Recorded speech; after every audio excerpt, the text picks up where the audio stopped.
Bun găsit la Educație cu Profit, prima ediție din luna iulie și subiectul zilei fiind IPO-ul de la Hidroelectrica, profităm de această ofertă primară de acțiuni și vom dezbate, vedem ce înseamnă un IPO, vedem cum se poziționează investitorii, vorbim despre consilii de administrație și multe altele, pentru că alături de mine Marius Alexe, membru în consiliul de administrație la Bonas, la Norofert și un investitor cu experiență. Da. Bun venit, Marius. Mulțumesc de invitație. Marius, hai să plecăm de la nebunia asta cu Hidroelectrica. Într-adevăr, s-au făcut valuri și pe bună dreptate. Până la urmă e, am zis eu, chiar cel mai important eveniment al bursei în acești ani. Tu cum ai perceput până la urmă? Iar s-a tot vorbit de ani de zile încât, iată, în sfârșit se înfăptuiește, dar se întâmplă, nu vinde statul o participațiune, ci pur și simplu acționarul minoritar își lichidează. Da, fondul proprietatea. Cum ai spus, este o nebunie, dar este o nebunie frumoasă pe care aveam nevoie de această efervescență a bursei, ceva să atragă noi investitori. Am văzut că este un eveniment prin care chiar bursa s-a deschis către marea masă de investitori. Am văzut reclamă pe televizor, am văzut reclamă pe Facebook, outdoor. Este un eveniment fără precedent și mulți oameni vor găsi în bursă o alternativă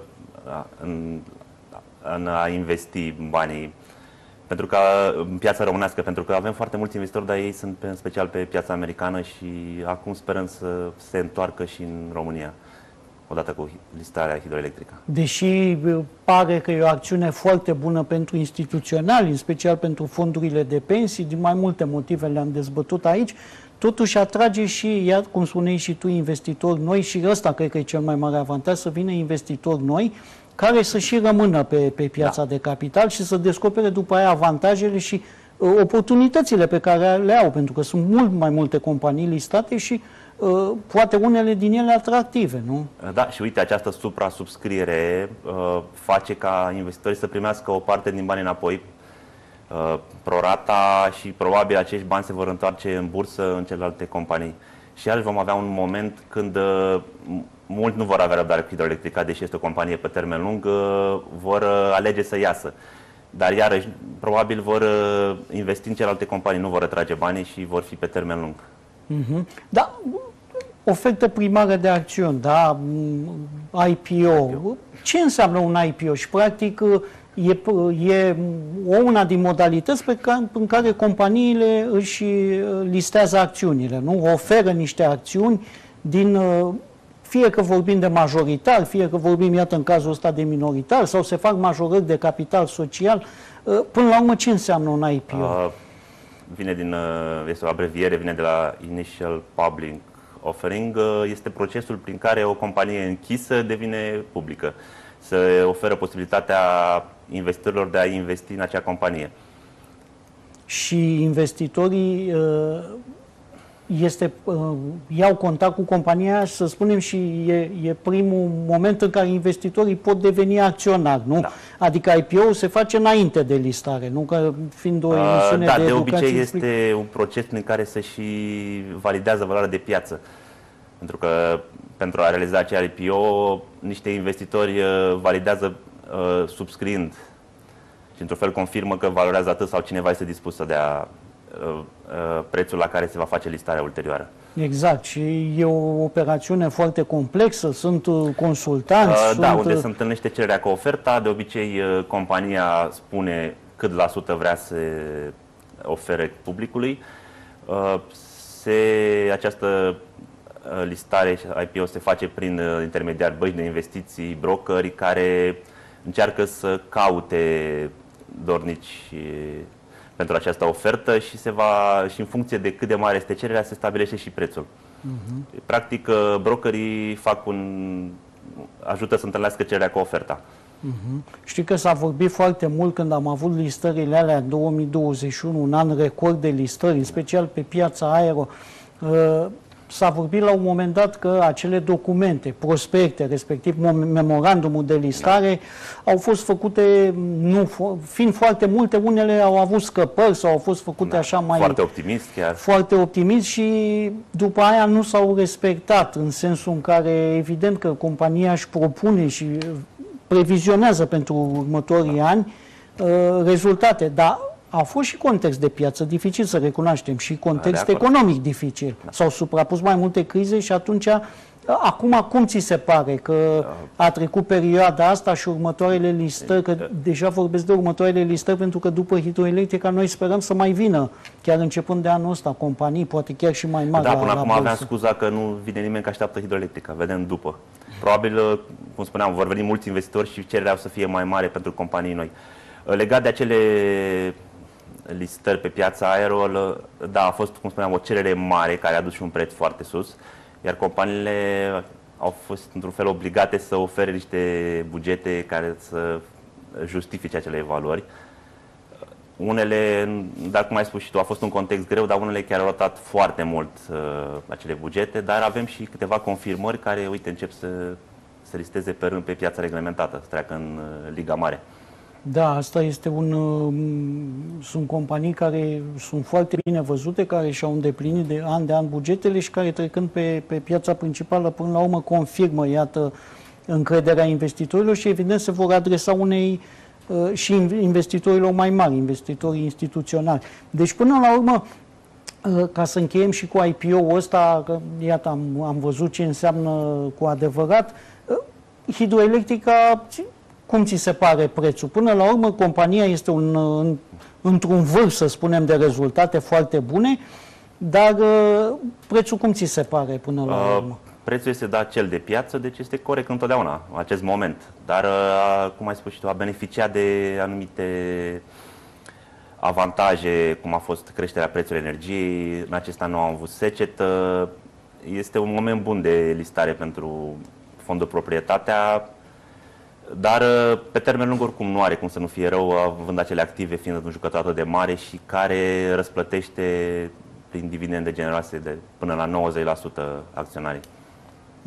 Este o companie de avut un portofoliu pe termen lung și fondurile de pensii aveau nevoie de această listare pentru că aveau prea mult cash și nu mai aveau unde să-l investească. Exact. Vorbim de companii care se listează, da? Care din companii închise devin publice. Sunt mult mai multe avantaje aici și le putem enumera acum să le discutăm. Sunt poate și dezavantaje. Hai să explicăm de ce vin companiile la bursă. În primul rând, companiile vin pentru a atrage finanțare. Au atins un anumit nivel și doresc să treacă mult mai departe, iar bursa este un loc potrivit pentru aceste companii, pentru că în afară de a veni pe bursă, mai opțiunea de credite care împovărează compania, mai opțiunea de fonduri de investiții, dar aceste fonduri de investiții vor dori un control destul de strict. De multe ori chiar își impun oameni în conducere. Pe bursă poți să rămâi majoritar și poți să controlezi compania să rămână totuși a ta. Deși aici există situații în care mulți antreprenori nu vin la bursă pentru că au impresia că trebuie să împartă profitul cu prea mulți. Da, unii preferă să aibă 100% într-o cireașă decât 50% din un pepene, de exemplu. Bursa vine și fiind companie publică, vine cu o mulțime de promovare în spate pentru că este de interes public. Și este o oportunitate grozavă de a îți promova afacerea, de a te promova pe tine ca antreprenor. Altfel, știm cu toții cât ar costa reclamele în ziare, în televiziune. Exact. Deci, creditare, da, acces la capital, acces facil la capital, vizibilitate cu tot ce înseamnă. Mai sunt niște avantaje, de exemplu, faptul că, fiind o companie listată, deja tu ai niște obligații, da? Trebuie să raportezi trimestrial sau semestrial, trebuie să îndeplinești anumite criterii și asta în relațiile cu parteneri, spuneau foarte mulți care și-au listat companiile, suntem văzuți altfel și nu mai avem un avantaj. Îți dă o credibilitate. O credibilitate mult mai mare pentru că treci pe niște filtre, da. Exact, nu mai trebuie ca partenerul cu care discutăm să înceapă să caute despre noi tot și felul. Ca antreprenor te disciplinează să fii, că știm cu toții ce aveam în SRL-urile noastre în care erau numerele noastre și cum lucram, dar devenind companie publică te disciplinează foarte tare, te face un antreprenor mult mai bun și pentru antreprenor este și o motivație suplimentară. Să ajungi pe bursă, cred că este reușită, poate cea mai de multe ori cea mai importantă reușită a unor companii. Exact. Și ai un sentiment de mândrie neapărat. Dar apropo de faptul că tu ești mult mai fiind transparent, da? Îndeplinești tot felul de criterii și asta nu te ajută și în business vis-a-vis de momentele dificile, de crize, de asta. Nu? Compania ta probabil e mult mai pregătită să treacă prin crize, fiind o companie listată. Iarăși, această criză, uneori la nevoie mai poți face o majoră de capital. Investitorii sunt dispuși să ajute, dar dacă ar fi fost compania ta, poate ai fi intrat în insolvență imediat. Și investitorii, venind pe bursă, poți să atragi și oameni în interiorul companiei, că devine o companie cool la care să lucrezi, dă bine și în CV-ul oamenilor, ai acces la alți oameni prin prisma faptului că ești o companie listată. La fel și dacă vinzi produse care se adresează maselor, iaurturi, telefoane, îți poți crește vânzările și îți face brandul cunoscut în intermediul bursei. Exact, și spuneai de oameni și de echipe.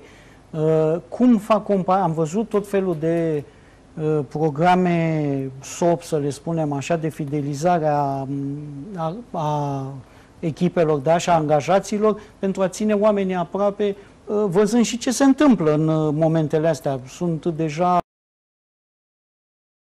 de personal. Da. Cum fac companiile să au această modalitate, fiind companii listate, să ofere angajaților programe îi fidelizează până acțiuni, să spunem? Da, și avantajul este că aceste acțiuni sunt să vinde din ele. Altfel, dacă eram un SRL închis, degeaba aveau acțiunile, că nu puteau face exit. Pe de altă parte, revenind iar la piața aero, sunt investitori nemulțumiți că au început companiile se sare calul uneori. Se sare calul uneori. Hai să explicăm puțin, nu avem o reglementare ce înseamnă se sare calul clară în acest domeniu. SOP-ul nu există la noi în legislație, și fiecare companie își face un SOP după cum dorește. Uneori acest SOP nu este legat de condiții de performanță. Noi, ca investitori, nu avem nicio problemă ca managementul să fie recompensat. Aceste acțiuni gratuite oferite angajaților sunt un mod de a recompensa, dar această recompensă trebuie să vină când și investitorii au primit performanță, le-a crescut valoarea acțiunilor. Asta ar fi una din probleme. A doua ar fi mărimea acestui stock option plan. Nu știu cât de ok este să dea procente din capitalul social. Ar trebui, limita este 5% din câte știu eu. Și sunt companii care chiar se duc în acel 5%, am văzut pe aero, mai micuțe, dar sunt. Și acționarii se simt nedreptățiți, se simt diluați și asta este una din marile probleme, pentru că decredibilizează acea companie. Dacă ar fi să vedem, să ne uităm puțin ce alte probleme ar mai fi la companiile listate, facem o radiografie așa a bursei, pentru că, iată, Hidroelectrica vine și duce, să sperăm că duce bursa noastră pe următorul palier. Asta apropo și de indicii de piață emergentă, MSCI și multe altele. Sperăm și la o lichiditate mai bună, de ce nu? Avantaje sunt multe și clar și bursa se maturizează pe zi ce trece și e clar și investitorii se maturizează și sperăm că această creștere va continua pe toate palierele. Da? Sunt și, iată, nemulțumirea ale investitorilor. Una ar fi de aceste SOP-uri, da, să spunem. Alta a fost poate de acele memorandumuri care, de bine de rău, poate n-au fost toate, deși n-au fost făcute cu simț de răspundere. N-au fost făcute cu simț de răspundere. Pentru că chiar nu răspunde nimeni. Deci asta ar fi un alt element, să spunem, trebuie legislația de așa fel încât să răspundă? Exact, să aibă cineva pielea în joc aici. Deși se semnează mai multe persoane pe acele memorandum, prospecte, când s-a aruncat în piață, după aia e problema investitorului, de ce a investit și cum a investit, deși eu nu am problemă că nu s-a făcut bugetul, dar am o problemă când tu că nu s-a explicat de ce nu s-a făcut sau nu? Sunt mai multe probleme aici. Prima este, ca să vină pe bursă, acționarul majoritar spune o poveste, vorba poveștilor bursei. Da. Și această poveste de uneori este doar pentru a atrage banii. Dacă spui că vrei să faci ceva cu banii aia, după aia nu poți să te mai răzgândești, trebuie să faci pentru ceea ce au investit acei acționari. Asta e ceva ce ține 100% de antreprenor.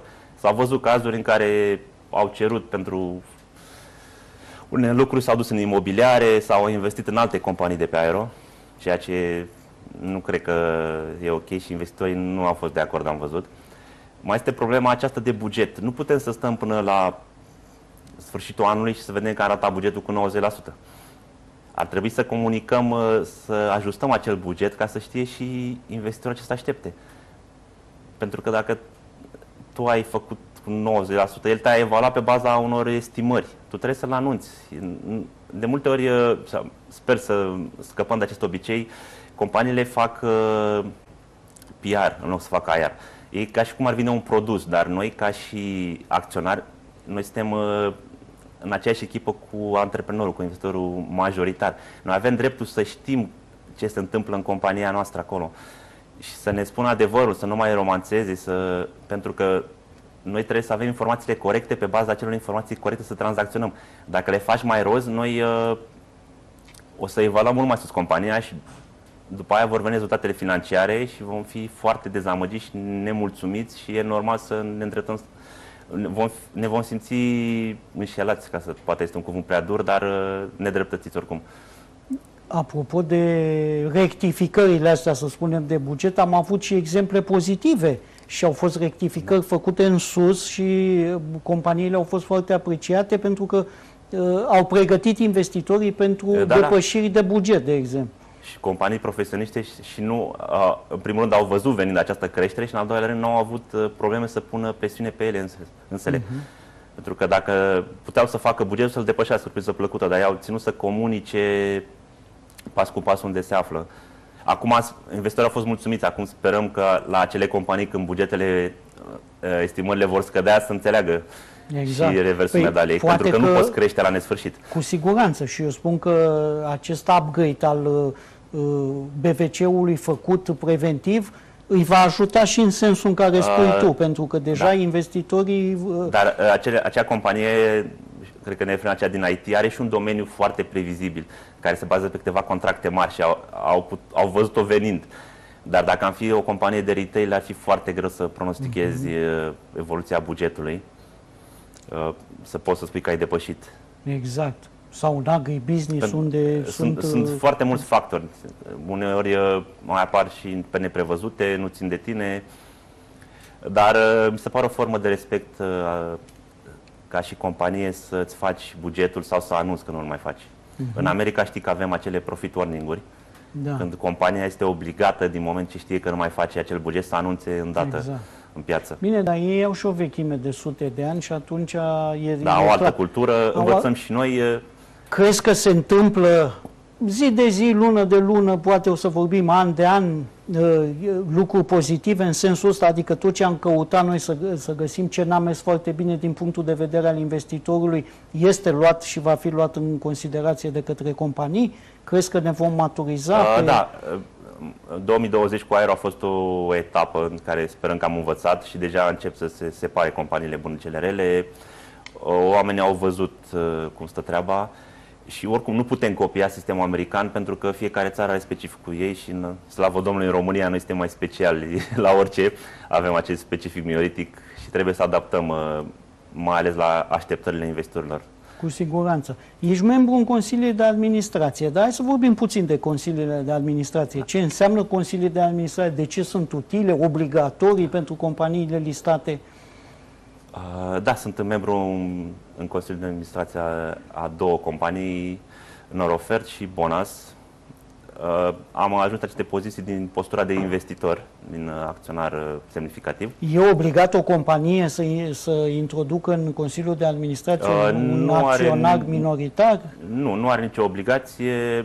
Am și ezitat să intru la început, considerând că nu am experiența necesară de a face față unei piețe de capital, dar... Dar asta e un lucru pozitiv din partea companiei sau faptul că, iată, aduce practic un investitor important și vocea investitorilor? Asta vreau să spun și eu. În primul rând, eu, cumpărând acele acțiuni din piață, practic sunt vocea investitorilor pentru că nu mă interesează salarii, alte beneficii. Nu am venit pentru acest lucru, am venit să-mi cresc valoarea acțiunilor mele. Toate cu creșterea acțiunilor mele vor crește și alți investitori.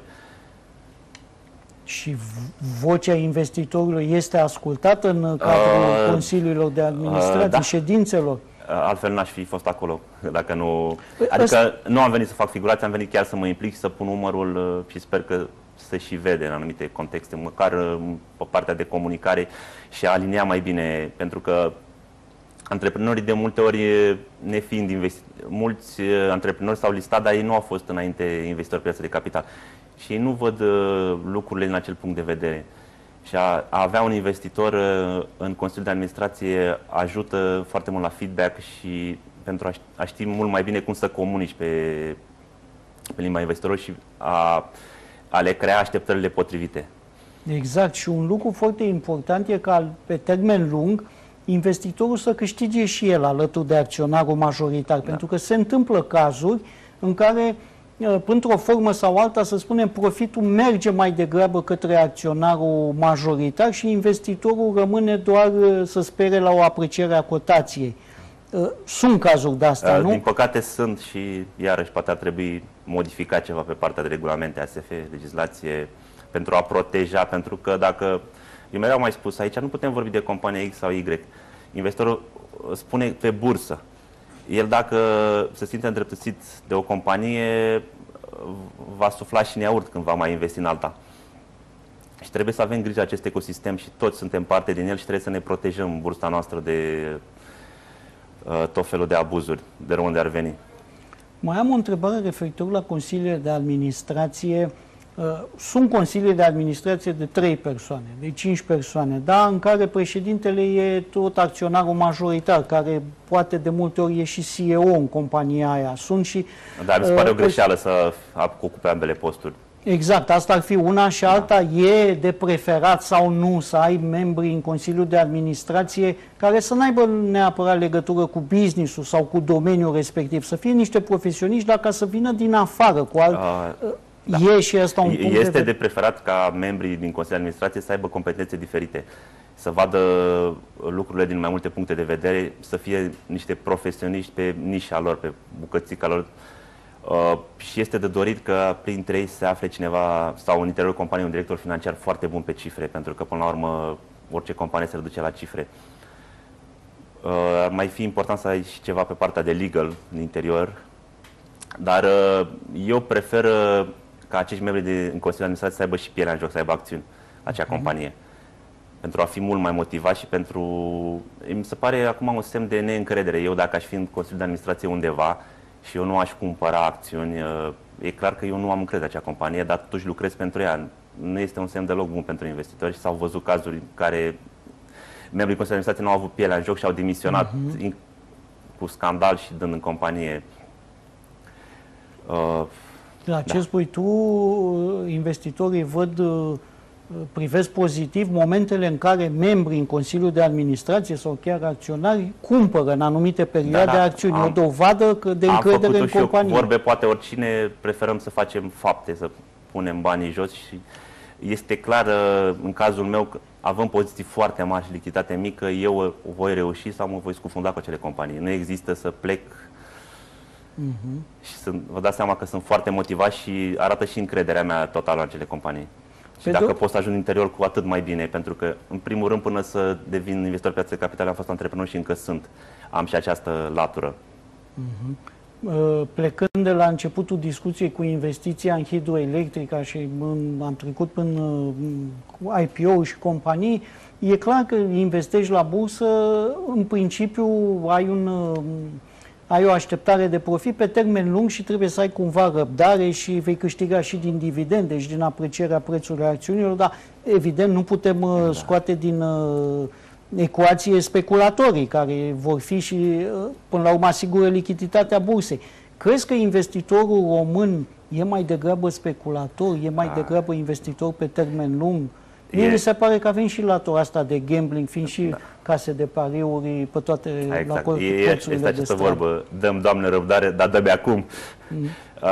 Din păcate, cum a spus și cum l-a întrebat pe Buffett, dar tu faci ceva foarte simplu și te-ai îmbogățit. De ce nu fac tot? Și a spus că nimeni nu are răbdare. La fel este și la noi, mai ales investitorii tineri. E greu să stai cu banii undeva și să te uiți la cotație. Noi vrem acțiune mereu de fiecare dată și avem și această pariuri sportive, avem și cripto, avem așteptări foarte, foarte mari. Iar ca să fii speculator trebuie să ai foarte multă experiență. Pe termen lung va câștiga oricine dacă va rămâne pe mai ales pe indici, nu are cum să câștige. Dar din speculații sunt foarte riscante. Sunt foarte riscante. Pe de altă parte, îmi place că unii încearcă să speculeze la noi, dar bursa noastră de capital nu are lichiditate, nu are multe instrumente adecvate speculații, în sensul că nu prea are derivate. Și nu mai are ceva contra speculatorilor, acele comisioane mari, pe care le plătești la vânzare și la cumpărare și deja te duci în 1% numai comisioane. Bun, am ajuns la final. Marius, care ar fi concluzia privitor la evoluția bursei pe viitor, bursei locale? Suntem o economie emergentă, se vede că nivelul nostru de trai crește de la an la an. Începem să recuperăm ecartul față de Europa de Vest, deci iar și cum bursa reflectă economia, bursa noastră sunt convins că va bate în continuare bursele din Europa. Deci trebuie răbdare. Mulțumesc mult, Marius Alixă, pentru prezența la ediția de astăzi. Iată, am avut o ediție dedicată educației bursiere. Vă dau o întâlnire data viitoare. Până atunci, rămâneți pe profil. La revedere!